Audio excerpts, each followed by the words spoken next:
Hello students, तर nuclear फिजिक्सच्या सिरीजचा आहे lecture number 7. बघा, लास्ट लेक्चरमध्ये आपण क्यू व्हॅल्यूज आणि बाइंडिंग एनर्जी याशी असोसिएटेड असणारे जे काही फॉर्म्युलेज आणि प्रिव्हियस इयरचे क्वेश्चन्स होते ते पूर्ण डिस्कस केलेले आहेत. या लेक्चरमध्ये आपण आता नवीन टॉपिक स्टार्ट करूया.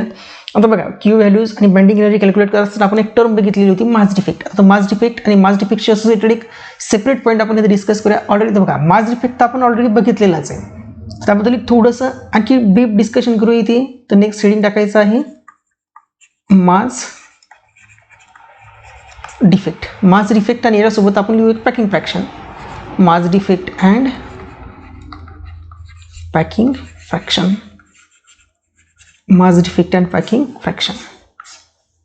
सो बघा, मास डिफेक्ट म्हणजे काय, आपण तिथे सांगितलेलं होतं की ॲक्च्युअल मास असणाऱ्या न्यूक्लियसचं आणि त्याच्या कन्स्टिट्यूएंट पार्टिकलच्या मासेस या दोन्हीमध्ये काही डिफरन्स आहे आणि तोच मास डिफरन्स म्हणतो आपण मास डिफेक्ट. तर मास डिफेक्ट म्हणजे काय, the difference between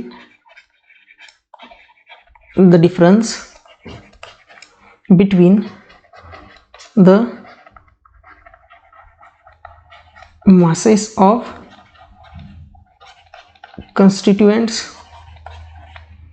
the difference between masses of constituents of nucleus and mass of nucleus and actual mass of nucleus. mass म्हटल्यापेक्षा काय म्हणू आपण, actual mass of न्यूक्लियस या डिफरन्सला म्हणतो आपण मास डिफेक्ट.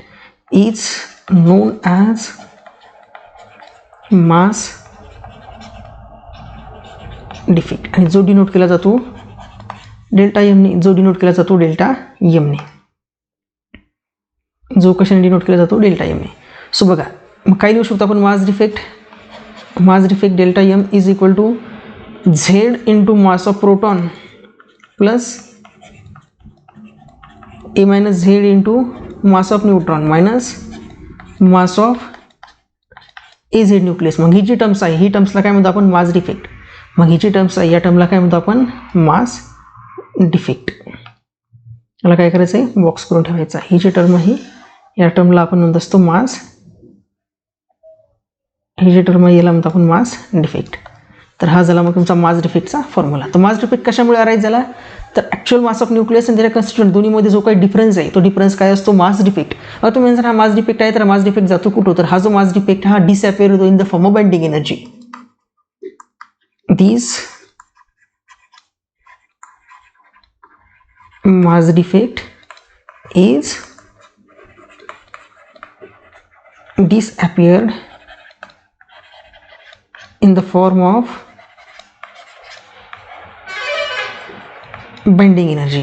बाइंडिंग एनर्जी आपल्याला माहिती आहे, आपण कालच बघितलेला आहे किंवा लास्ट लेक्चरमध्येच बघितलेला. बाइंडिंग एनर्जीचा फॉर्म्युला काय होता, binding energy is equal to mass difference into C square. मग ही जी व्हॅल्यू होती, यालाच आपण काय म्हटलेलं होतं, मास डिफेक्ट. आता हे ऑलरेडी आपण बघितलेलं आहे, बट आपण इथे सेपरेटली मास डिफेक्ट टॉपिक घेतोय. सो आपण काय केलं, इथे घेतलेलं आहे मास डिफेक्ट. मास डिफेक्ट म्हणजे काय, याचा आपण आता एक्सप्लेनेशन बघितलं आणि या अगोदर सुद्धा आपण बघितलेलंच आहे. ठीक आहे. आता जर बघा, जर मास डिफेक्ट हा पॉझिटिव्ह असेल, जर हा मास डिफेक्ट पॉझिटिव्ह असेल, तर मग काय, बाइंडिंग एनर्जी पॉझिटिव्ह असेल. बाइंडिंग एनर्जी कशी असेल, greater than 0. Binding energy greater than 0 असेल आणि ते न्यूक्लियस कसे असेल, हेवी. ते जे न्यूक्लियस असतील, ते न्यूक्लियस असतील हेवी न्यूक्लियस. म्हणजे तुम्ही काय सांगू शकता की ग्रेटर दॅन 0 बाइंडिंग एनर्जी किंवा मास डिफेक्ट हा पॉझिटिव्ह असतो कोणासाठी, हेवी न्यूक्लियससाठी. कोणासाठी, हेवी न्यूक्लियससाठी. आणि लाइटर न्यूक्लियससाठी पण सेम असतो. And lighter nucleus. बट जे इंटरमिजिएट न्यूक्लियस असतात, तर इंटरमिजिएट न्यूक्लियससाठी डेल्टा एमची व्हॅल्यू कशी असते, निगेटिव्ह. इंटरमिजिएट न्यूक्लियससाठी डेल्टा एमची व्हॅल्यू निगेटिव्ह. कोणासाठी असतात, इंटरमिडिएट न्यूक्लियस. Intermediate nucleus. म्हणजे मास डिफेक्टची व्हॅल्यू पॉझिटिव्ह असते. एक तर खूप हेवी असणारे न्यूक्लियस ज्याच्यासाठी ए नंबर खूप लार्ज आहे, आणि लाइटर न्यूक्लियस ज्याच्यासाठी ए नंबर स्मॉल आहे, त्याच्यासाठी डेल एम पॉझिटिव्ह असतो. आणि उर्वरित जे इंटरमिडिएट रिजनमध्ये लाईज करणार आहे, त्याच्यासाठी तो मास डिफेक्ट कसा आहे, निगेटिव्ह. तो मास डिफेक्ट आहे निगेटिव्ह. मग हा जो मास डिफेक्ट पर युनिट न्यूक्लियॉनची व्हॅल्यू आहे काय, the ratio of mass defect per unit nucleon.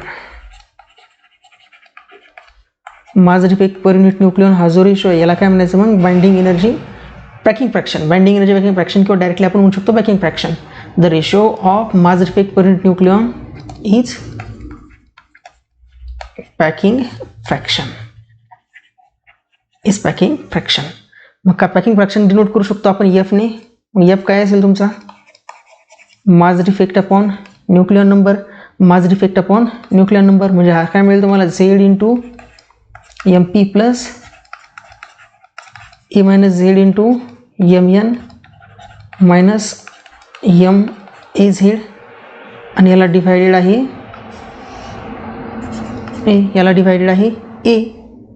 हा काय मिळेल तुम्हाला मग, बाइंडिंग एनर्जी. बाइंडिंग एनर्जी किंवा डायरेक्टली मिळेल हा पॅकिंग फ्रॅक्शन. मग आपण जर हे मासेस जे हे जर ॲटॉमिक मासेसमध्ये जर लिहिले तर आपल्याला काय मिळेल, हे जे असेल हे कशाचा मास असेल, हे असेल कॉन्स्टिट्युएंटचा मास. हे जे आहे ते काही कॉन्स्टिट्युएंटचा मासेस आणि हे जे आहे हे न्यूक्लियसचं मास. तर यालाच आपण कसं लिहू शकतो आणखीन, किंवा डायरेक्टली या फॉर्म्युल्यामध्ये असंही ठेवलं तरी चालतं. डायरेक्टली असं ठेवलं तरी काही हरकत नाही, असंही ठेवलं तरी चालतंय. हा काय मिळेल मग तुम्हाला, एफ इज इक्वल टू डेलियम अपॉन ए.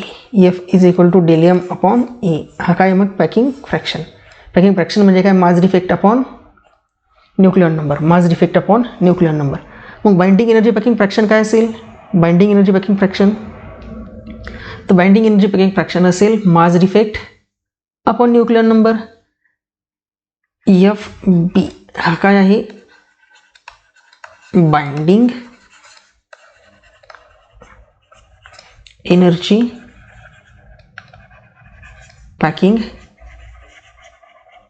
Fraction. Binding energy packing fraction काय मिळेल मग तुम्हाला, बाइंडिंग एनर्जी पॅकिंग फ्रॅक्शन मिळेल binding energy upon nucleon number. आता बाइंडिंग एनर्जीची व्हॅल्यू काय असते, डेलियम इंटू सी स्क्वेअर अपॉन ए. म्हणजेच काय मिळेल, डेलियमचीच व्हॅल्यू पुटअप केली आपण इथे तर काय मिळेल, हा मिळेल इथे Z into mass of proton plus A minus Z into mass of neutron minus mass of nucleus into C square आणि याला डिवायडेड असेल ए, आणि याला डिवायडेड असेल ए. मग ही टर्म काय डिनोट करते, तर ही टर्म डिनोट करते बाइंडिंग एनर्जी पॅकिंग फ्रॅक्शन. आणि सिंपल एफ जर असेल तर सिंपल एफ काय डिनोट करतो, packing fraction. Simple F denote करतो पॅकिंग फ्रॅक्शन आणि binding energy per unit nucleon denote करतो binding energy packing fraction. Binding energy packing fraction. Okay, तर ह्या जे दोन टर्म्स आहेत त्याला व्यवस्थित पॉज करून तुम्ही काय करायचे, नोट करून घ्यायचं आहे. ओके, यामध्ये आतापर्यंत सेटमध्ये प्रश्न विचारला नाही डायरेक्टली, बट बाइंडिंग एनर्जीच्या टर्म्समध्ये तुम्हाला विचारू शकतात. ओके, तर बघा आता नेक्स्ट टॉपिक आहे आपला. आता हा जो कोलिजन, ॲक्च्युअली हा कोलिजनचा जो पार्ट आहे, हा कोलिजन तुम्हाला डिटेलमध्ये कशामध्ये आहे, क्लासिकल मेकॅनिक्स. हा जो कोलिजन आहे, हा कोलिजन तुम्हाला डिटेलमध्ये कुठे आहे, डिटेल्ड इन क्लासिकल मेकॅनिक्स. हा आहे डिटेल क्लासिकल मेकॅनिक्स. जे क्लासिकल मेकॅनिक्सचे तुमचे लेक्चर सुरू होतील तर तुम्हाला कोलिजन हा टॉपिक डिस्कस म्हणजे इलॉबरेटेड करून शिकवला जाईल.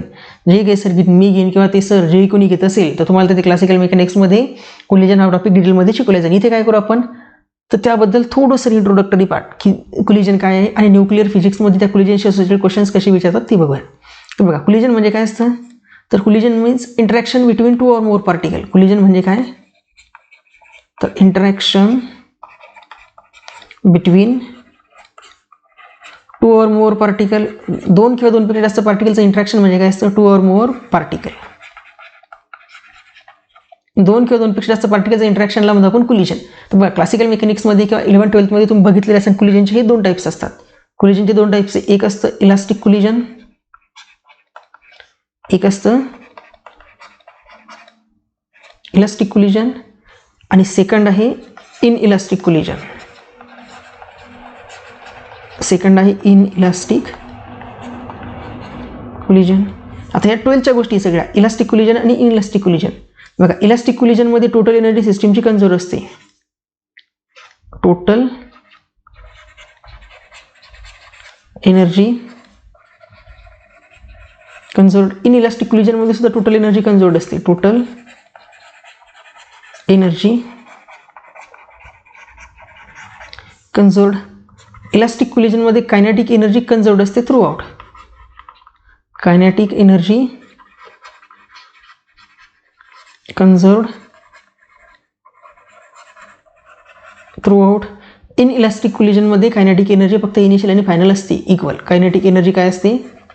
Kinetic energy initial is equal to kinetic energy final. म्हणजे kinetic energy throughout conserved नसते. Throughout do not conserved. Kinetic energy inelastic कोलिजनमध्ये थ्रू आउट कन्झर्व्ड नसते, तर इनिशियल आणि फायनल कायनेटिक एनर्जी इक्वल असते. But elastic कोलिजनमध्ये kinetic energy काय असते? कन्झर्व्ड असते थ्रू आउट जी कोलिजनची प्रोसेस असेल त्यामध्ये. इलास्टिक कोलिजनमध्ये जे मोमेंटम असतं लिनियर मोमेंटम हे काय असतं? कन्झर्व्ड असतं. इलास्टिक कोलिजनमध्ये काय असतं? Linear momentum conserved. Inelastic कोलिजनमध्ये सुद्धा लिनियर मोमेंटम कन्झर्व्ड असतं. Linear momentum conserved. इलास्टिक कोलिजनमध्ये कोएफिशियंट ऑफ रेस्टिट्यूशन ई काय डिनोट करतोय? Coefficient of restitution. तर या कोएफिशियंट ऑफ रेस्टिट्यूशनची व्हॅल्यू असते 1. कशासाठी? इलास्टिक कोलिजनमध्ये. आणि तोच coefficient of restitution, coefficient of restitution, या कोएफिशियंट ऑफ रेस्टिट्यूशनची व्हॅल्यू असते 0. कशामध्ये? इन इलास्टिक कोलिजनमध्ये. हे जे काही आहेत, हे जे ते मेजर डिफरन्स आहेत इलास्टिक आणि इन इलास्टिक कोलिजनचे. या व्यतिरिक्त आणखी कोलिजनशी असोसिएटेड जी काही थिअरी असेल ती तुमची कुठे कव्हर होईल? क्लासिकल मेकॅनिक्समध्ये कव्हर होईल. जेव्हा तुमचा क्लासिकल मेकॅनिक्सचा पेपर स्टार्ट होईल तेव्हा काय होईल? कव्हर होईल. आता तुम्ही म्हणसाल की क्लासिकल मेकॅनिक्समध्ये जर डिटेलमध्ये शिकायचं आहे तर मग न्यूक्लिअर फिजिक्समध्ये याचं इंटरप्रिटेशन काय नेमकं? तर बघा, याला आपण काय करू? एका एक्झाम्पलच्या फॉर्मॅटमध्ये समजून घेऊ. बघा, न्यूक्लिअर फिजिक्समध्ये तुम्हाला या टाईपच्या रिॲक्शन दिलेले असतील की एनी न्यूक्लियस ए जो की आहे रेस्टला, एनी न्यूक्लियस ए जो की आहे रेस्टला, तो काय होत असेल? बी आणि सी ह्या दोन न्यूक्लियसमध्ये ब्रेक होत असेल. कोणता एखादा न्यूक्लियस आहे ए जो रेस्टमध्ये आहे, तो जर का बी आणि सी या दोन न्यूक्लियसमध्ये कन्झर्व्ड होत असेल, तर ही जे आहे हा क्वेश्चन्स होतो कोलिजन थिअरीचा. हा जो क्वेश्चन्स आहे हा आहे कोलिजनचा. आता हा जर रेस्टमध्ये आहे, आपण अज्युम करू की एम ए हे याचं मास, एम बी हे बी न्यूक्लियसचं मास आणि एम सी हे असेल सी न्यूक्लियसचा मास. M A mass of A nucleus, M B mass of B nucleus आणि M C mass of C nucleus. E A ही असेल energy of A, E B energy of B आणि E C energy of C. P A momentum of A, P B momentum of B आणि P C momentum of C. हे जर का असेल तर आपल्याला काय करायचं? ही न्यूक्लिअर रिॲक्शन जी आहे जी कशामध्ये मोडते? कोलिजनमध्ये. जी न्यूक्लिअर रिॲक्शन कोलिजनमध्ये मोडते, तर या न्यूक्लिअर रिॲक्शनचं काय करायचं आपल्याला यामध्ये डिस्कशन करायचं आहे. तर बघा, आपण जर यूज केलं कन्झर्वेशन ऑफ एनर्जी, काय यूज केलं? Conservation of energy. कन्झर्वेशन ऑफ एनर्जी जर यूज केलं तर इनिशियल एनर्जी म्हणजे एनर्जी ऑफ ए ही इक्वल असेल energy of B plus energy of सीच्या. आता न्यूक्लिअर रिॲक्शन कशा असतात? न्यूक्लिअर रिॲक्शन कशा असतात? तर बघा, न्यूक्लिअर रिॲक्शन जे आहेत ह्या सिंपल आहेत का? नाही. न्यूक्लिअर रिॲक्शन हे कशाचं? रिलेटिव्हिस्टिक. ऑल न्यूक्लिअर रिॲक्शन कशा आहेत? ऑल न्यूक्लिअर रिॲक्शन्स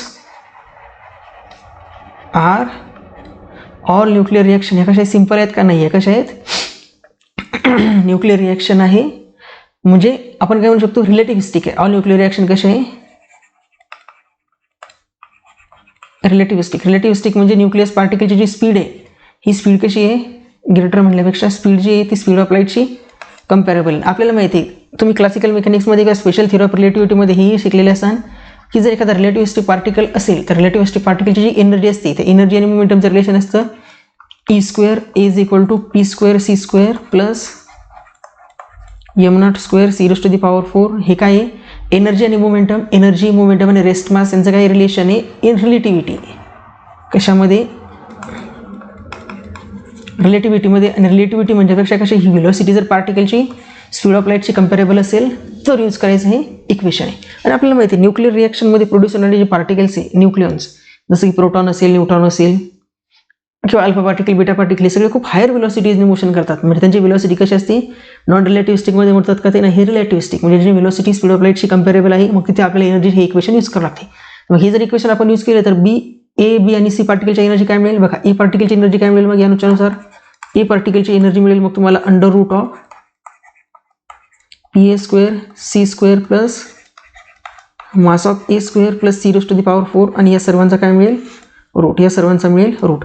बट आपल्याला माहिती आहे ए पार्टिकल कुठे आहे रेस्टमध्ये. As A is at rest, A जर रेस्टला आहे तर एचं मोमेंटम काय मिळेल मग 0, एचं मोमेंटम 0. मग which is implies that energy of A काय मिळेल मग तुम्हाला एम ए सी स्क्वेअर.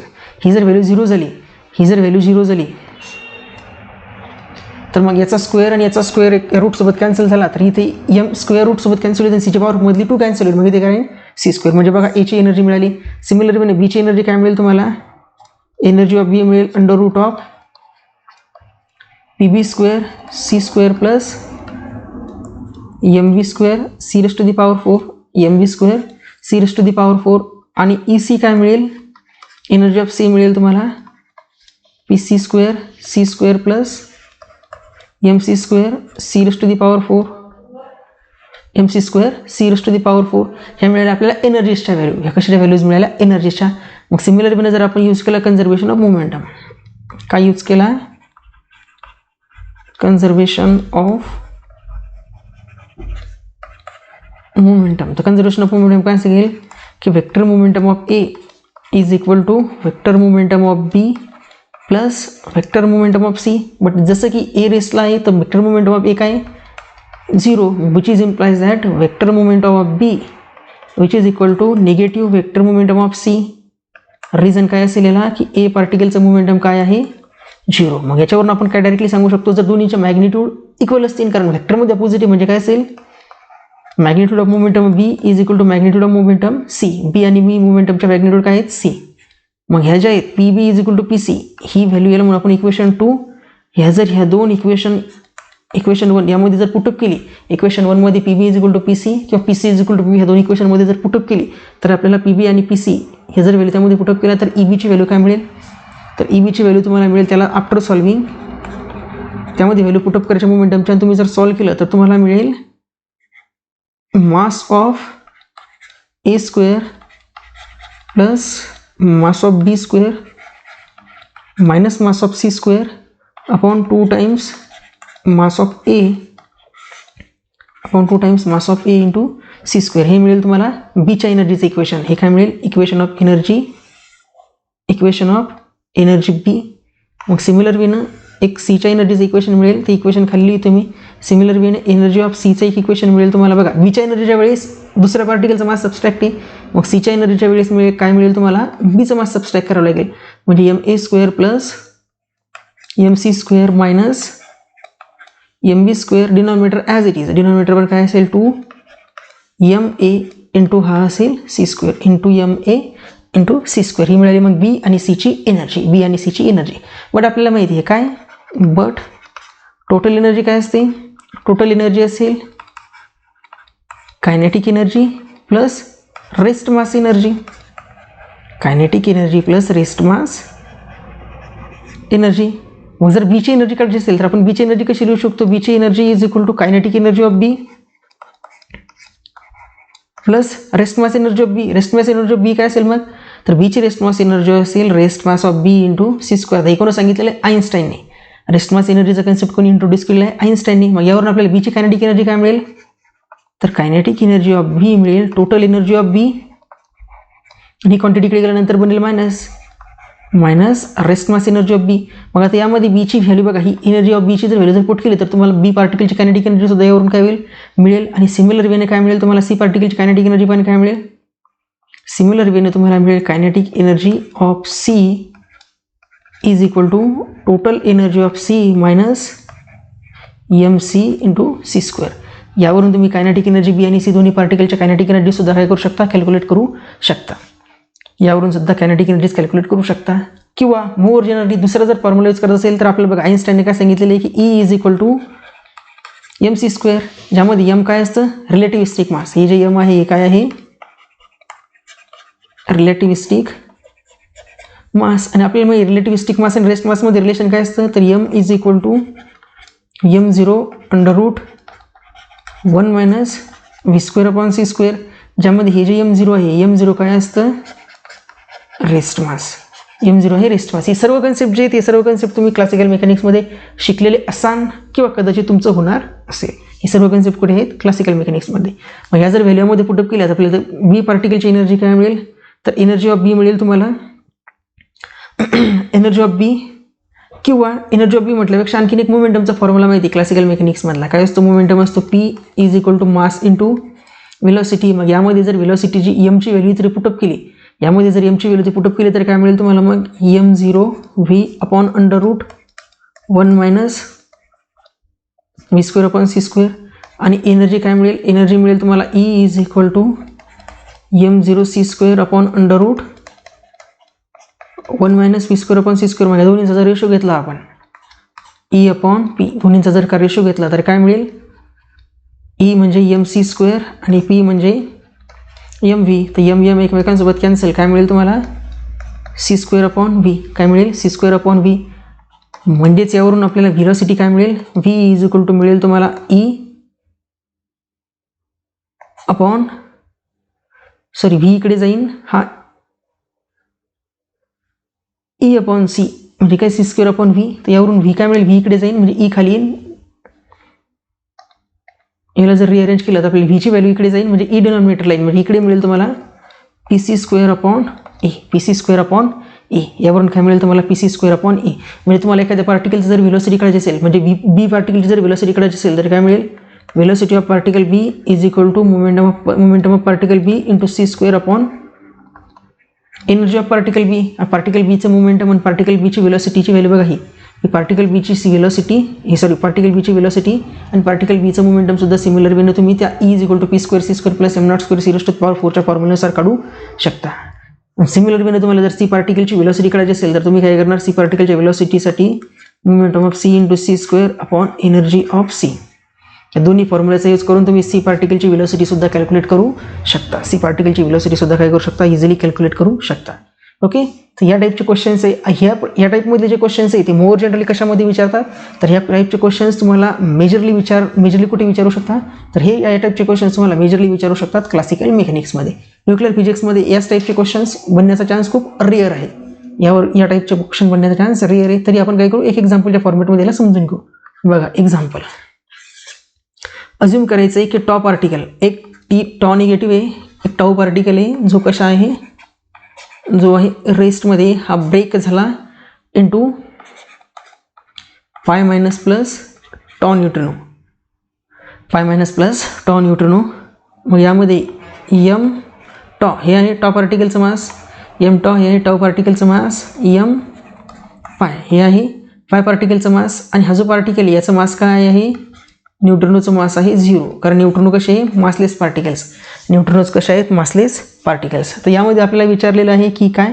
पाय पार्टिकल जो आहे तर पाय पार्टिकलचं momentum of particle pi and energy of pi particle हे व्हॅल्यूज विचारलेल्या आहे. पार्टिकल पायचं मोमेंटम ऑफ एनर्जी. तर आपल्याला माहिती आहे पाय पार्टिकलची एनर्जी काय मिळेल? E ऑफ पाय. तर पाय पार्टिकलची एनर्जी मिळेल तुम्हाला अंडर रूटमध्ये बघा रिॲक्टनचं मास म्हणजे mass of tau square plus ज्याचं काढायचं त्याच्या व्यतिरिक्त दुसऱ्याचं मास. ज्या पार्टिकलचं मास एनर्जी काढायची त्याच्या व्यतिरिक्त दुसरा पार्टिकल कोणता आहे? तर न्यूट्रिनो. तर न्यूट्रिनोचं मास त्याचा स्क्वेअर मायनस ज्याचं काढायचं आहे. सॉरी यामध्ये काय करतो आपण? हा जर फॉर्म्युला तुम्ही बघितला केअरफुली कुठे? या स्लाईडवर असणारा. जर बी पार्टिकलची एनर्जी काढायची आहे तर इनिशियल पार्टिकलच्या माससोबत ज्या पार्टिकलची एनर्जी काढली त्याचं मास ॲड केलं जातं आणि दुसऱ्या पार्टिकलचं मास सबस्ट्रॅक्ट केलं जातं. मग सिमिलर वेने हा जर फॉर्म्युला आपण इथे यूज केला तर एनर्जी काढायची पाय मायनसची म्हणजे टॉसोबत मास कोणाचं ॲड होईल? ह्या पाय मायनसचं. टॉच्या मासच्या स्क्वेअरसोबत मास ॲड होईल पाय मायनसचं आणि सबस्ट्रॅक्ट कोणाचं होईल? दुसऱ्या पार्टिकलचं. दुसऱ्या पार्टिकलचं म्हणजे या न्यूट्रिनोच्या मासचा square upon two times mass of reactant म्हणजे रेस्टमध्ये असणारा particle tau into c square. But ही जी व्हॅल्यू आहे ही व्हॅल्यू काय? 0. का? कारण की न्यूट्रिनो पार्टिकलला मास नाही आहे. मग याच्यानुसार तुम्हाला एनर्जी काय मिळेल? पाय मायनस पार्टिकलची एनर्जी मिळेल तुम्हाला m tau square minus m plus square upon 2 mass of टॉ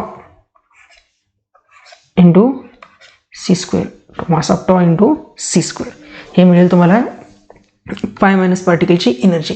पाय मायनस पार्टिकलची एनर्जी. आणखी पाय मायनस पार्टिकलची एनर्जी कशी लिहू शकता तुम्ही?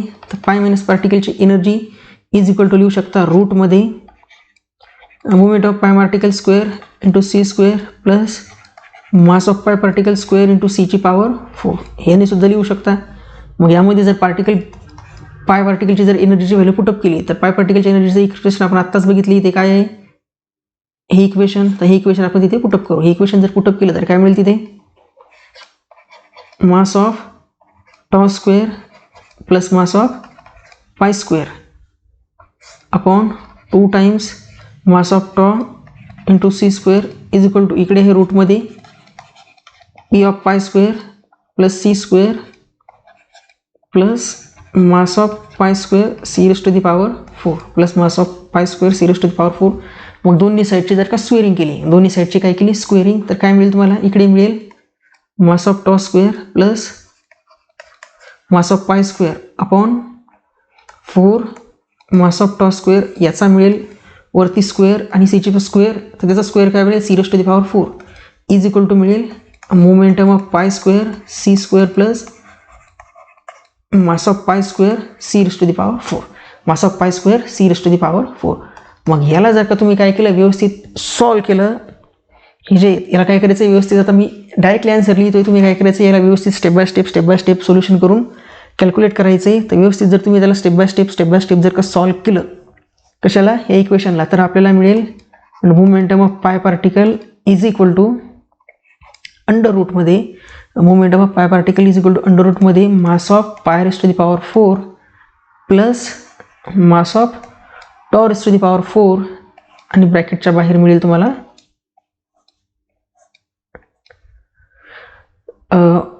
P is equal to M V असतो ना, P is equal to M V असतो. तर मग याची पॉवर 4 मिळेल का?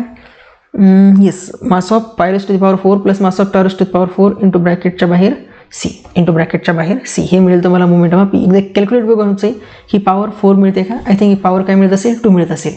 ही पॉवर जी आहे ही काय मिळत असेल? पॉवर 2 मिळत असेल. एकदा याला चेक करून घ्यायचं आहे. याला काय करायचं आहे? चेक करून घ्यायचं आहे की याची व्हॅल्यू इथे 4 मिळते की 2 मिळते. कारण 4 होणार नाही, कारण डायमेन्शनली करेक्ट होईल का? मग तो इथे जर 4 झालं तर हा फॉर्म्युला डायमेन्शनली करेक्ट होणार नाही. सो याचा आन्सर इथे काय असला पाहिजे? ती पॉवर 2 असली पाहिजे. ही जी ती पॉवर काय असली पाहिजेत? 2. ही पॉवर असली पाहिजेत 2 इंटू रूटच्या बाहेर सी. हे मिळेल तुम्हाला आफ्टर सोल्युशन ह्या पार्टिकलचे मोमेंटम आणि ही काढलेली पार्टिकलची एनर्जी, ही काढलेली एनर्जी आणि काढलेली मोमेंटम. ओके. तर हे क्वेश्चन्स, या टाईपचे क्वेश्चन्स तुम्हाला नीटमध्ये किंवा सेटमध्ये विचारू शकतात. नीट आणि सेटमध्ये या टाईपचे क्वेश्चन्स तुम्हाला विचारू शकतात. ओके. त्यानंतर आता नवीन टॉपिक बघूया आपण, जो की आहे खूप इम्पॉर्टंट, ज्यावर सुद्धा क्वेश्चन्स असतात. तो आहे रेडिओ ॲक्टिव्हिटी. Radio activity. आता रेडिओ ॲक्टिव्हिटी टॉपिकला समजून घेण्या अगोदर ते रेडिओ ॲक्टिव्हिटी का करायची होती ते बघून समजून घ्या. बघा, सपोज करा हा एक हेवी न्यूक्लियस आहे मोठा. हा काय एक हेवी न्यूक्लियस आहे. आता हेवी न्यूक्लियस म्हणजे यामध्ये नंबर ऑफ न्यूट्रॉन्स आणि नंबर ऑफ प्रोटॉनची संख्या कशी आहे? खूप जास्त आहे. आता हेवी न्यूक्लियस याच्यामध्ये नंबर ऑफ न्यूट्रॉन्स आणि नंबर ऑफ प्रोटॉनची संख्या जर खूप जास्त आहे, त्याचा न्यूक्लियस कसा असतो? अनस्टेबल. हा न्यूक्लियस कसा आहे? अनस्टेबल. आता नेचरमध्ये कुठलीही एखादी गोष्ट अनस्टेबल पोझिशनमध्ये राहू शकते का? नाही. का नाही? कारण nature always wants to be stable. नेचरची टेंडन्सी काय? Nature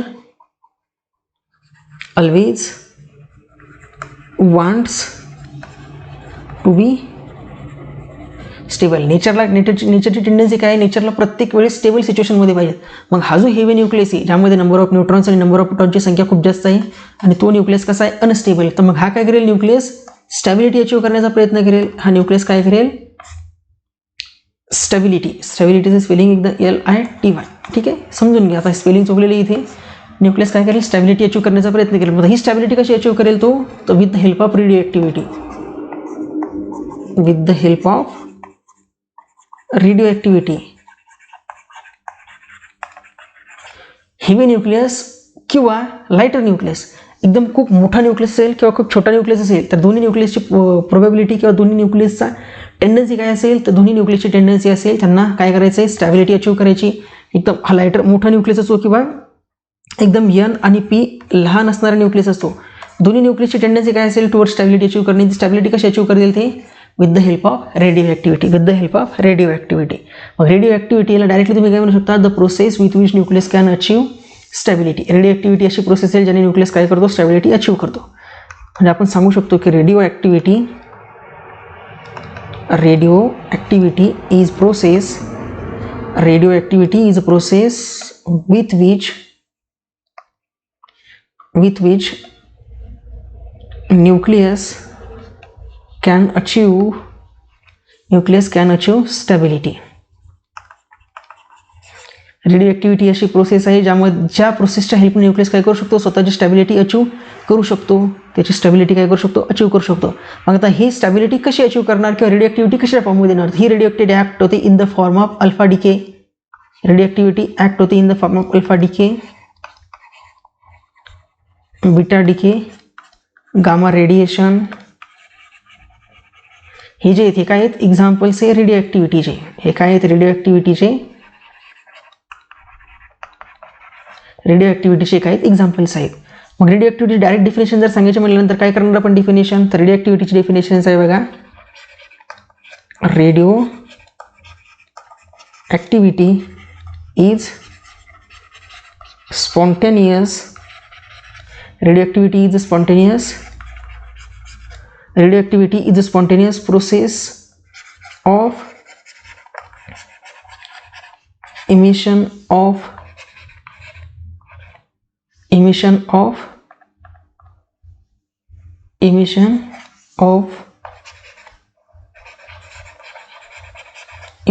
nucleons from nucleus.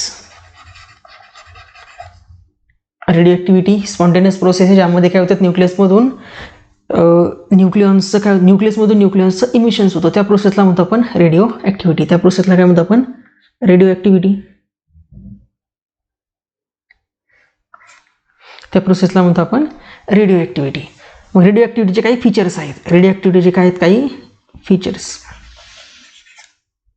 तर रेडिओ ॲक्टिव्हिटीचे काही फीचर्स आहेत. तर जे फीचर्स काय करू आपण वन बाय वन समजून घेऊया. सगळ्यात पहिलं फीचर्स आहे रेडिओ ॲक्टिव्हिटीचं. रेडिओ ॲक्टिव्हिटी सगळ्यात पहिले फीचर्स आहे की radio activity is a statistical process. Radio activity is a statical process. अजून म्हणजे स्टॅटिकल प्रोसेस म्हणजे नेमकी कशी. स्टॅटिकल प्रोसेस म्हणजे अशी प्रोसेस ज्यामध्ये आपण प्रेडिक्ट करू शकत नाही की आता जी रेडिओ ॲक्टिव्हिटीचा रेट आहे तोच परत राहील का. म्हणजेच काय स्टॅटिकल प्रोसेस म्हणजे काय, तर we can not predict the future of nucleus. आपण न्यूक्लियसचं फ्युचर प्रेडिक्ट करू शकतो का, we can not predict future of the nucleus. Future of the nucleus म्हणजे ए न्यूक्लियस आहे. ए न्यूक्लियस जर का अल्फा पार्टिकल इमिट करून बीमध्ये कन्वर्ट होत असेल तर असं गरजेचं नाही की थोड्या वेळानंतर तो बी न्यूक्लियसमध्ये असेल. हा बी न्यूक्लियससुद्धा बीटा रेडिएशन इमिट करून सीमध्ये कन्वर्ट होऊ शकतो. परत हा सी न्यूक्लियससुद्धा गामा रेडिएशन इमिट करून दुसऱ्या एखाद्या सी प्राईममध्ये कन्वर्ट होऊ शकतो. म्हणजे ही कशी आहे स्टॅटिकल प्रोसेस. ही कशी आहे स्टॅटिकल प्रोसेस जे आपण प्रेडिक्ट करू शकतो की सध्या जी सिच्युएशन आहे त्यानंतर तीच राहील म्हणून नाही. हे काय रेडिओ ॲक्टिव्हिटीचं एक पहिलं फीचर्स आहे की रेडिओ ॲक्टिव्हिटी कशी प्रोसेस आहे स्टॅटिकल प्रोसेस. त्यानंतर दुसरं फीचर्स काय रेडिओ ॲक्टिव्हिटीचं की जेव्हा रेडिओ ॲक्टिव्हिटी टेक्स प्लेस होते तेव्हा न्यूक्लियसचे न्यूक्लियर नंबर चेंज होतात. काय दुसरं फीचर्स, रेडिओ ॲक्टिव्हिटी रिड्युसेस किंवा डिक्रीजेस म्हटल्यापेक्षा रिड्युसेस म्हणून आपण. Radio activity reduces the nucleons. Radioactivity reduces the nucleons of the parent nucleus.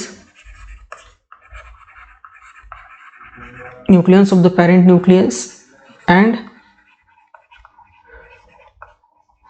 converted it into another nucleus. हे तुम्ही डायरेक्टली सांगू शकता की बघा ए न्यूक्लियस सुद्धा इनिशियली तो अल्फा पार्टिकल इमिट करून बी मध्ये कन्वर्ट होईल. म्हणजे ए न्यूक्लियस आणि बी न्यूक्लियस हे दोन कसे आहेत वेगवेगळे न्यूक्लियस आहे. अल्फा पार्टिकल काय केलं तर न्यूक्लियसमधून बाहेर इमिट झाला. अल्फा पार्टिकल काय झाला तर न्यूक्लियसमधून बाहेर इमिट झाला. म्हणजे रेडिओ ॲक्टिव्हिटीचं दुसरं फीचर काय आहे की एक न्यूक्लियस दुसऱ्या न्यूक्लियसमध्ये काय होतो कन्वर्ट होतो जो की मोर स्टेबल असतो दॅन प्रिव्हियस न्यूक्लियस. जो की काय असतो मोर स्टेबल असतो दॅन प्रिव्हियस न्यूक्लियस. मग एक्सपेरिमेंटली असं ऑब्झर्व झालं एक्सपेरिमेंटली असं ऑब्झर्व झालं की जो रेडिओ ॲक्टिव्हिटीचा जो रेट आहे, काय, the rate of decay, radio ॲक्टिव्हिटीचा जो rate of decay is directly proportional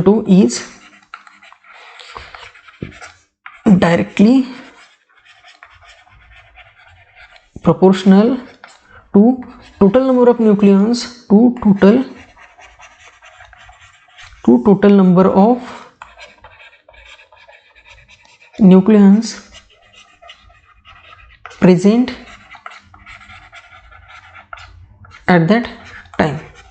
म्हणजे बघा, वाचल्यानंतर तुम्हाला समजू शकतं की अज्युम करा की इनिशियल सिच्युएशनमध्ये जर का 100 न्यूक्लियॉन्स असतील तर 100 न्यूक्लियॉन्सचा डिके होण्याचा रेट ह्या 100 नंबर्सला प्रोपोर्शनल असेल तर यस, जर 100 न्यूक्लियॉन्स इथे प्रेझेंट आहे सध्या सिच्युएशनमध्ये, जर टी इज इक्वल टू 0 या सिच्युएशनमध्ये जर का 100 न्यूक्लियॉन्स आहे तर यांचा जो रेट असेल डिके होण्याचा हा त्या सिच्युएशनमध्ये असणाऱ्या नंबर ऑफ न्यूक्लियन्सचा प्रेझेंट असलाच पाहिजे. असं होणार आहे. 100 न्यूक्लियन्स आहे, रेट हा 200 न्यूक्लियन्सला प्रेझेंट असेल. जर इथे 200 न्यूक्लियन्स प्रेझेंट असतील तर 200 न्यूक्लियन्सचा जो रेट असेल डिके होण्याचा तो कशाला प्रपोर्शनल असेल, ह्या 200 नंबरलाच प्रपोर्शन असेल. आणि हेच काय सांगितलेलं आहे ह्या स्टेटमेंटमध्ये की the rate of decay is directly proportional to the total number of nucleons present at that time. आता हे झालं एक जनरल केस. आपल्याला जर काही स्पेसिफिक फॉर्म्युला सांगायचा असेल तर आपण काय करू, radio active decay law derive करू. अज्युम करू आपण की इफ N0 हे जर असतील number of nucleon, N0 B the number of nucleons किंवा नंबर ऑफ न्यूक्लियॉन्स किंवा नंबर ऑफ एलिमेंट्स, न्यूक्लियॉन्स किंवा याला काय म्हणू आपण एलिमेंट्स, नंबर ऑफ न्यूक्लियस म्हणून आपण, न्यूक्लियस म्हणल्यापेक्षा नंबर ऑफ न्यूक्लियस किंवा एलिमेंट. पण N0 केव्हा, जेव्हा time t is equal to 0, याला म्हणू आपण इनिशियल. जेव्हा time t is equal to 0 आहे तेव्हा N0 नंबर ऑफ न्यूक्लियस आहे आणि N हे असते number of nucleus, N be the number of nucleus किंवा element, t is equal to t म्हणजे आफ्टर. इनिशियल टाइमला N0 न्यूक्लियस होते, आफ्टर जेव्हा रेडिओ ॲक्टिव्हिटी सुरुवात झाली तेव्हा nucleus T is equal to T टाइमला N. मग डिके रेट काय असेल तर dN अपॉन dt. हा काय decay rate, this is decay rate. तुम्ही 11-12 मध्ये डिफरन्शिएशन चॅप्टरमध्ये शिकलेले असाल की डेरिव्हेटिव्ह डिनोट काय करतो की न्यूमरेटरला असणाऱ्या क्वांटिटीचा विथ रिस्पेक्ट टू असणाऱ्या क्वांटिटी सोबतचा टाइम रेट. आता खाली टाइम आहे म्हणून काय टाइम रेट, इथे जर डिस्टन्स असतं तर डिस्टन्स रेट, इथे जर दुसरं काही पॅरामीटर असतात तर त्या पॅरामीटरचा रेट. मग रेडिओ ॲक्टिव्हिटीचा लॉ काय सांगतो, हा जो डिके रेट आहे dN अपॉन dt हा डायरेक्टली प्रोपोर्शनल आहे number of element present at that time. dN upon dt is directly proportional to n. मग जर का आपल्याला इक्वेशनला सॉल्व्ह करायचं आहे तर आपण काय करतो, एक प्रोपोर्शनॅलिटी सिम्बॉल, म्हणजेच dN upon dt is equal to काय मिळतो, एक मायनस लॅम्बडा इंटू n. मग यामध्ये हा जो लॅम्बडा आहे या लॅम्बडाला काय म्हणतो आपण डिके कॉन्स्टंट. हा जो लॅम्बडा, या लॅम्बडाला काय म्हणतो आपण डिके कॉन्स्टंट. आणि निगेटिव्ह साईन जे आहे तर निगेटिव्ह साईन काय डिनोट करते तर negative sign denotes rate is decreasing. डेटने काय असेल तो rate is decreasing with time. Negative सिम्बॉलचं फिजिकल सिग्निफिकन्स काय आहे तर रेडिओ ॲक्टिव्हिटीचा जो रेट आहे तो rate with respect to time कमी कमी होतो. हे काय करतं, निगेटिव्ह सिम्बॉल डिनोट करतो. मग याला जर का आपण रिअरेंज केलं कशाला, ह्या इक्वेशनला, तर काय मिळेल बघा, इथे एक मध्ये काय करतो, एक पार्टिशन करून घेऊ जेणेकरून काय होईल यामध्ये आपले 2-3 स्टेप्स बसतील. ठीक आहे. बघा याला जर आपण रिअरेंज केलं तर काय मिळेल, dN upon dt is equal to minus lambda n. मग याला रिअरेंज करू, हा n इकडे पाठवू आणि dt तिकडे पाठवू. मग काय मिळेल dN upon n is equal to minus lambda dt. मग जर आपण याला इंटिग्रेट केलं, integration dN upon n is equal to integration minus lambda dt. तर आपल्याला माहिती इंटिग्रेशन dx अपॉन x. लिमिट कुठून घ्यायची, इनिशियल लिमिट असेल N0 जेव्हा टाइम काय असेल 0 आणि फायनल जेव्हा व्हॅल्यू असेल n जेव्हा टाइम t असेल. मग या लिमिट्समध्ये जर इंटिग्रेट केलं तर राईट हँड साईडला काय मिळेल तुम्हाला, राईट हँड साईडला मिळेल लॉग n. लिमिट असतील N0 to final value n. Right hand साईडला minus lambda constant, right hand साईडला जो आहे तो मायनस लॅम्बडा काय मिळेल इंटिग्रेशनच्या बाहेर. आणि इंटिग्रेशन ऑफ dt काय असेल, integration of dt between limit 0 to t. यामध्ये upper limit minus lower limit जर पुटअप केलं तर इकडे मिळेल log of N minus log of N 0 is equal to right hand साईडला मायनस लॅम्बडा इंटू ही व्हॅल्यू मिळेल T between limit 0 to T. मग log A minus log B हा फॉर्म्युला काय असतो, log of A upon B म्हणजे हा मिळेल N upon N 0 is equal to हा मिळेल राईट हँड साईडला minus lambda T. Log of N minus N 0 log of N upon N 0 is equal to minus lambda T. मग याला जर further solve केलं समोर आपण बघा राईट हँड साईडला काय होती टर्म, याला पार्टिशन करून घेऊ दोन ठिकाणी. राईट हँड साईडला काय मिळालं तुम्हाला, राईट हँड साईडला मिळेल log of N minus N 0 is equal to minus lambda T. हा लॉग जर इकडे पाठवला तर काय मिळेल N upon N 0 is equal to E raise to the power minus lambda T. N minus N 0 N upon N 0 is equal to E raise to the power minus lambda T. मग N 0 जर इकडे पाठवलं तर काय मिळेल N is equal to N 0 E raise to the power minus lambda T. N is equal to N 0 E raise to the power minus lambda T. आणि हे काय करतंय, हे डिनोट करतंय की number of nucleons present at any time T. हे काय denote करतंय की कुठल्याही एखाद्या रेडिओ सॅम्पलचे ॲट एनी टाइमची प्रेझेन्स असणारी टोटल नंबर ऑफ न्यूक्लियस. कुठल्याही एखाद्या रेडिओ सॅम्पलचे एनी टाइम टी प्रेझेंट असणारी नंबर ऑफ न्यूक्लियस. मग जर आपण ग्राफ प्लॉट केला, जर आपण काय केलं ग्राफ प्लॉट केला तर आपल्याला काय मिळेल, जर आपण ग्राफ प्लॉट केला या ॲक्सिसवर घेतली आपण नंबर ऑफ न्यूक्लियन्स, या ॲक्सिसवर घेतली नंबर ऑफ न्यूक्लियन्स आणि या ॲक्सिसवर जर घेतला आपण टाईम, या ॲक्सिसवर नंबर ऑफ न्यूक्लियन्स आणि नंबर ऑफ टाइम्स, तर बघ आपल्याला दिसतोय की नंबर ऑफ न्यूक्लियन्स जे ते काय होतात एक्सपोनेन्शियल डिक्रीज होतात विथ रिस्पेक्ट टू टाईम. म्हणजे जर काय व्हॅल्यू मिळेल तुम्हाला अशा टाईपचं नेचर मिळेल आणि ही जी व्हॅल्यू असेल ही व्हॅल्यू असेल करस्पॉन्डिंग टू एन 0 आणि टाईम 0. हे काय ह्या ग्राफिकल नेचर कशाचं आहे तर N is equal to N 0 E raise to the power minus lambda टीचं हे ग्राफिकल नेचर आहे. N is equal to N 0 E raise to the power minus lambda T. N is equal to N 0 E raise to the power minus lambda T. त्यानंतर या जर इक्वेशनला आपण plot केलं कोणत्या ह्यावाल्या, ह्या इक्वेशनला जर आपण प्लॉट करायचं म्हटलं तर इक्वेशनला अगोदर रिअरेंज करून घेऊ. बघा काय ते इक्वेशन उडलेलं, ते जे इक्वेशन आहे ते इक्वेशन काय,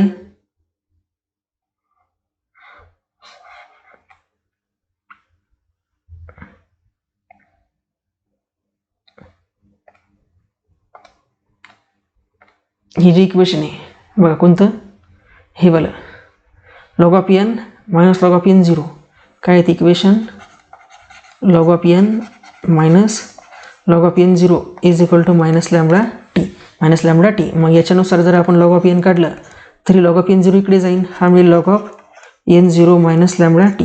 हे इक्वेशन कशाची करस्पॉन्डिंग आहे तर Y is equal to M X plus C सारखं दिसतंय.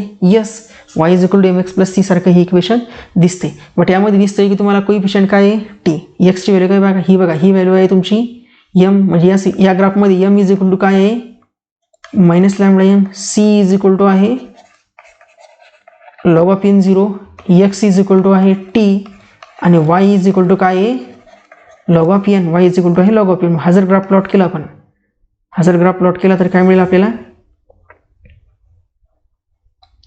तो जर ग्राफ प्लॉट केला तर आपल्याला इकडे मिळेल या ॲक्सिसवर असेल लॉग ऑफ एन, या ॲक्सिसवर असेल टाईम टी आणि हा जो ग्राफ आहे तर या ग्राफचं नेचर मिळेल तुम्हाला या शेपचा, त्या ग्राफचं नेचर मिळेल या शेपचा, ज्यामध्ये हा जो असेल हे कशाचा ग्राफ झाला तर log of N 0 minus lambda T. Log of N 0 minus lambda T इथे असेल 0, हे आहे तुमचे लॉग ऑफ एनची व्हॅल्यू आणि इकडे आहे टाईम टीची व्हॅल्यू, इकडे लॉग ऑफ एनची व्हॅल्यू आणि इकडे टाईम टीची व्हॅल्यू. तर हा जो आहे हा फॉर्म्युला इम्पॉर्टंट आहे, हा जो आहे हा फॉर्म्युला काय आहे इम्पॉर्टंट. त्याच्यानंतर याच्याशीच असोसिएटेड एक टर्म्स आहे ती म्हणजे आहे हाफ लाईफ टाईम. याच्याशी असोसिएटेड टर्म्स आहे ती काय आहे half life time, half life time, half life time. तर हाफ लाईफ टाईम नेमकं म्हणायचं कशाला, हाफ लाईफ टाईम कशाला म्हणायचं, हाफ लाईफ टाईम अशा टाईमला म्हणायचं की द टाईम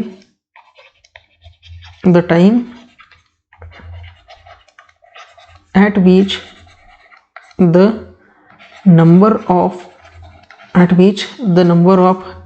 nucleons किंवा nucleus is number of nucleus हे कसे असतील, number of nucleus is half of the initial value, number of nucleus is half of the initial value. म्हणजे हाफ लाईफ टाईम हा डिनोट केला जातो टी हाफने, हाफ लाईफ टाईम जो आहे असा टी हाफने डिनोट केला जातो तर हाफ लाईफ टाईम म्हणजे कसा टाईम, तर हाफ लाईफ टाईम म्हणजे असा टाईम म्हणजे T is equal to T half हा असा टाईम आहे की ज्या सिच्युएशनमध्ये असणारे नंबर ऑफ न्यूक्लियन्स एन हे किती असतात, तर इनिशियल न्यूक्लियन्सच्या अर्धी. मग ही व्हॅल्यू जर का आपण या इक्वेशनमध्ये पुटअप केली, कोणत्या 2 कंपार्टमेंट करतो इथे, जेणेकरून काय होईल मग इथे दोन्ही लिहिता येईल. ही जी व्हॅल्यू आहे कोणती, N is equal to n0 e rest to the power minus lambda T. यामध्ये जर का आपण या दोन्ही व्हॅल्यू पुटअप केला तर आपल्याला काय मिळेल, हाफ लाईफ टाईमचं इक्वेशन बघा. एनची व्हॅल्यू काय पुटअप करायची, तर एन पुटअप करायचा n0/2, राईट हँड साईडला n0 e rest to the power minus lambda आणि टीच्या ठिकाणी टी हाफ. मग हा n0 एकमेकांसोबत कॅन्सल. हा ई जर इकडे पाठवला तर काय मिळेल, लॉग. म्हणजे राईट हँड साईडला बनेल log 1/2 is equal to minus lambda T half minus lambda T half, log right hand साईडला log 1/2 is equal to lambda आणि टी हाफ. मग हा राईट हँड साईडला काय म्हणू शकतो, log of 2 raise to the power -1. 1/2 लाच करू शकतो आपण 2 raise to the power -1, 2 raise to the power -1 म्हणजे 1/2 is equal to minus lambda T half.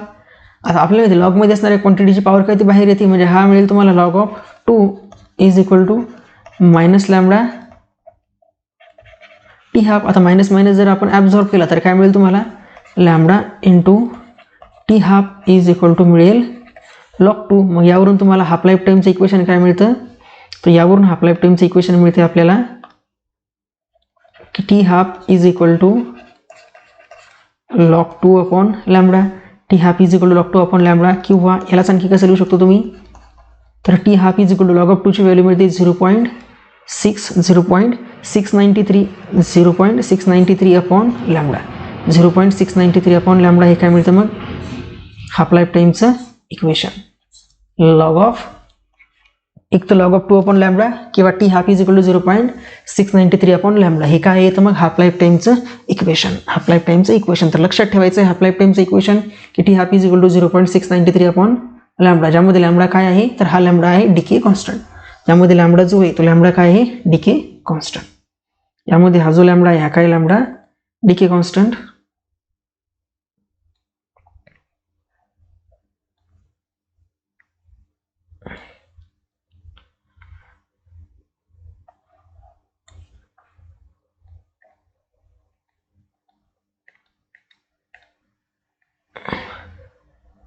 Okay, त्यामध्ये जो लॅम्बडा आहे तो लॅम्बडा काय डिके कॉन्स्टंट. त्यानंतर हाफ लाईफ टाईम नंतर एक दुसरी टर्म डिफाईन असते, मीन लाईफ टाईम. काय आहे, मीन लाईफ टाईम. आता हाफ लाईफ टाईममध्ये तर आपल्याला डायरेक्टली नावावरूनच कळलं हाफ लाईफ टाईम म्हणजे काय, असा टाईम ज्या टाईमला असणारे टोटल नंबर ऑफ न्यूक्लियन्स इनिशियल व्हॅल्यूचे हाफ असतात. मग मीन लाईफ टाईमला काय असतात, तर मीन लाईफ टाईमला असतात द नंबर ऑफ न्यूक्लियॉन्स किंवा the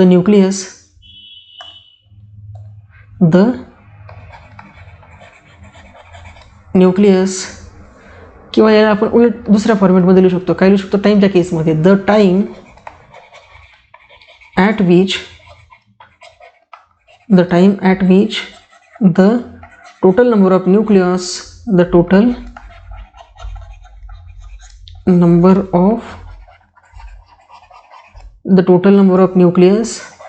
is 1 upon e times the initial value is known as mean lifetime.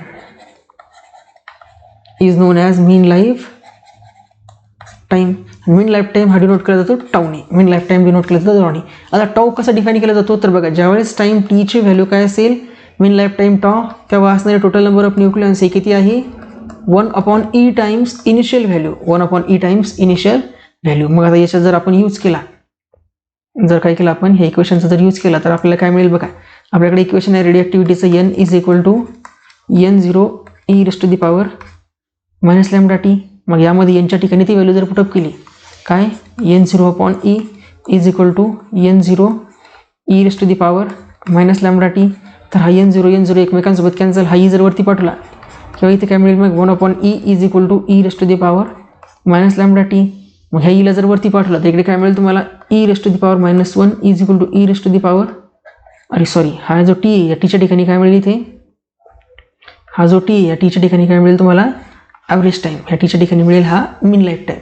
मग दोन्ही साईडला जर कम्पेअर केलं आपण, दोन्ही साईडला कम्पेअर केलं तर काय मिळेल, -1 is equal to -λ into mean life time. मग which is implies that mean life time tau is equal to 1/λ. Mean life time tau is equal to 1/λ. मग यावरून काय सांगू शकतो आपण की मीन लाईफ जो आहे, मीन लाईफ हा इन्व्हर्सली प्रपोर्शनल आहे डीके कॉन्स्टंटला. मीन लाईफ हा डीके कॉन्स्टंटला कसा आहे, इन्व्हर्सली प्रपोर्शनल. म्हणजे डीके कॉन्स्टंट जर का जास्त असेल तर मीन लाईफ टाईम कमी, आणि डीके कॉन्स्टंट कमी असेल तर मीन लाईफ टाईम जास्त. डीके कॉन्स्टंट कमी असेल तर मीन लाईफ टाईम कमी, आणि डीके कॉन्स्टंट कमी असेल तर मीन लाईफ टाईम जास्त. म्हणजे दोन्ही कसे एकमेकांना इन्व्हर्सली प्रपोर्शन, दोन्ही कसे आहेत एकमेकांना इन्व्हर्सली प्रपोर्शन. जर एखाद्या वेळेस तुम्हाला एक्झाममध्ये क्वेश्चन असा आला की काय, सपोज करा एक्झाममध्ये जर क्वेश्चन आला या टाईपचा की ए सॅम्पल आहे, ए सॅम्पलचा हाफ लाईफ टाईम जो आहे तो हाफ लाईफ टाईम आहे 5 मिनिट. ए सॅम्पल आहे, ए सॅम्पलचा हाफ लाईफ टाईम आहे 5 मिनिट. आणि तुम्हाला विचारलं की ए सॅम्पलचे आफ्टर 15 मिनिटानंतर किती सॅम्पल्स प्रेझेंट असतील. बघा, इनिशियली जेव्हा टाईम 0 आहे तेव्हा नंबर ऑफ सॅम्पल्स येत नसतील. जेव्हा टाइम्स हाफ आहे तेव्हा असणारे sample initially T is equal to n0, T is equal to T हाफला नंबर ऑफ सॅम्पल्स असतील n0 upon time, n0 upon 2, कारण हे कसे हाफ आहे. आणि जेव्हा दिलेला टाईम तुम्हाला at time T is equal to 15 minute, हा 15 मिनिट टाईम कसा आहे तर हाफ लाईफ टाईमच्या 3 टाईम्स आहे. म्हणजे टी इज इक्वल टू हा टाईम किती आहे तर हाफ लाईफ टाईमच्या 3 टाईम्स आहे, म्हणजे टी 3 इंटू टी हाफ. मग अशा सिच्युएशनमध्ये तुम्हाला जर टी इज इक्वल टू 15 मिनिटाला किती नंबर ऑफ सॅम्पल्स प्रेझेंट राहतील हे जर काढायचं असेल तर तुमच्यासाठी काय एक डायरेक्टली शॉर्ट फॉर्म्युला आहे. तो बघा, शॉर्ट फॉर्म्युला काय अप्लाय करायचा की जेव्हा इफ टाईम टी, ज्या टाईमला तुम्हाला नंबर ऑफ सॅम्पल काढायचे, किंवा जेव्हा टी इज इक्वल टू 0 असताना नंबर ऑफ सॅम्पल्स आहे n is equal to n0, T is equal to T हाफला नंबर ऑफ सॅम्पल्स आहेत इनिशियल व्हॅल्यूच्या अर्धे टू इनिशियल व्हॅल्यूच्या अर्धे. आणि जर time T is equal to n into T half असेल, म्हणजे जर ज्या टाईमला तुम्हाला विचारलेले नंबर ऑफ सॅम्पल्स तो टाईम जर का हाफ लाईफ टाईमचा इंटिजर मल्टिपल असेल तर अशा सिच्युएशनमध्ये n अपॉन n0 हा जो रेशो असतो, n म्हणजे काय तर number of samples present at time T, n0 म्हणजे काय number of samples present at initial time T is equal to 0, तर याची व्हॅल्यू असते 1/2 raise to the power n. 1/2 raise to the power n हा important formula आहे. हा कसा आहे इम्पॉर्टंट फॉर्म्युला. आता नेक्स्ट लेक्चरमध्ये आपण या फॉर्म्युल्यावर बेस्ड आणि रेडिओ ॲक्टिव्हिटीवर बेस्ड जे काही प्रिव्हियस इयरचे क्वेश्चन्स आले ते तर घेणार आहोत, पण या लेक्चर्समध्ये असणारे जे काही सर्व फॉर्म्युलेज आहेत, ज्या फॉर्म्युल्याजवर बेस आपण समोरच्या लेक्चरमध्ये क्वेश्चन्स घेऊ, ते फॉर्म्युले व्यवस्थित पद्धतीने काय करून घ्यायचे, नोट करून लिहून घ्यायचे आहेत. व्यवस्थितपणे नोट करून काय करायचे, लिहून घ्यायचे. आता या लेक्चरची रेडिओ ॲक्टिव्हिटी जी शेवटची टर्म्स आहे ती म्हणजे आहे ॲक्टिव्हिटी. ती म्हणजे आहे ॲक्टिव्हिटी. आता ॲक्टिव्हिटी जी आहे तर ॲक्टिव्हिटी कशाला म्हणायचं, तर ॲक्टिव्हिटी म्हणजे काय असतो the ratio of number of decay per unit time, किंवा ॲक्टिव्हिटीला काय म्हणतात द रेशो ऑफ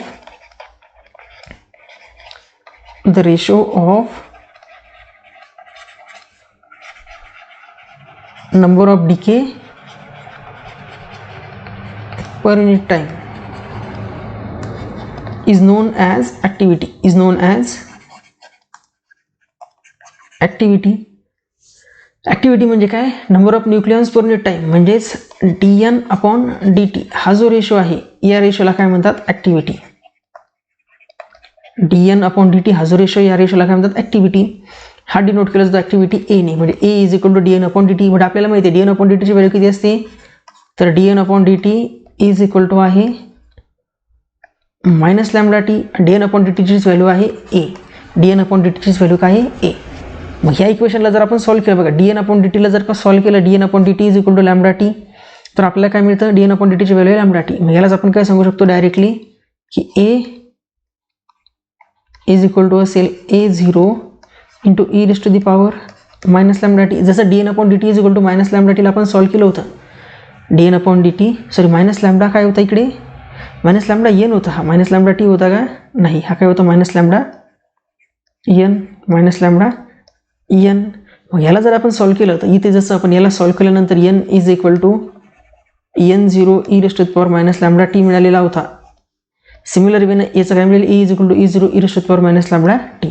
मग याचं जर का ग्राफिकल रिप्रेझेंटेशन किंवा याचे जर आपण ग्राफिकली जर सॉल्व्ह केलं तर काय मिळेल, याचा जर आपण ग्राफ प्लॉट केला तरी आपल्याला काय मिळेल, त्यासारखाच ग्राफ मिळेल जो की असा असेल. ह्या ॲक्सिसवर असेल ॲक्टिव्हिटी ए, ही जी व्हॅल्यू असेल ही असेल A0ची, आणि या ॲक्सिसवर इकडे काय असेल टाईम, या ॲक्सिसवर इकडे काय असेल टाईम. तर ह्या पद्धतीने तुम्हाला ॲक्टिव्हिटी ए सुद्धा विचारू शकतात, ॲक्टिव्हिटी ए सुद्धा विचारू शकतात. तर आपण काय असलं पाहिजे, जे काही विचारलेलं आहे त्या टाईपच्या क्वेश्चन सॉल्व्ह करण्यासाठी तत्पर असलो पाहिजेत. ओके, तर इथे जे तुमचं रेडी ॲक्टिव्हिटी तुम्हाला सेटमध्ये इथपर्यंतच विचारतात. आता नेक्स्ट लेक्चरमध्ये आपण सेटमध्ये असलेले, नेटमध्ये असलेले, गेटमध्ये असलेले प्रिव्हियस इयरचे क्वेश्चन्स घेऊयात आणि त्यानंतर काय करू, न्यूक्लियसची स्टॅबिलिटी आणि मग नंतर वळूया न्यूक्लिअर मॉडेल्सकडे. न्यूक्लिअर मॉडेल्स ज्यापैकी लिक्विड ड्रॉप मॉडेल, ज्याच्यावर प्रत्येक सेटमध्ये एक क्वेश्चन राहतो 100%. लिक्विड ड्रॉप मॉडेल झाल्यानंतर समोर म्हणजे शेल मॉडेल. शेल मॉडेल तर प्रत्येक वेळेस 2 क्वेश्चन्स तर कंपल्सरी आहेत. म्हणजे इथून समोरचे येणारे 4-5 लेक्चर जे असतील सगळे लेक्चर कसे आहेत, इम्पॉर्टंट. इथून पुढचे येणारे सगळे लेक्चर्स इम्पॉर्टंट आहे, कारण प्रत्येक लेक्चर आता इथून पुढे जे होईल त्या लेक्चरवरून समजून घ्यायचं की तुमच्या सेट एक्झाममध्ये क्वेश्चन्स बनणार म्हणजे बनणार. इथून पुढे जे काही लेक्चर्स होतील प्रत्येक लेक्चरमध्ये सेटमधला तुमचा क्वेश्चन्स असेल म्हणजे असेलच. ओके, तर अभ्यास करत राहा, व्यवस्थित काही अडचण आली तर विचारायचं. Okay, thank you.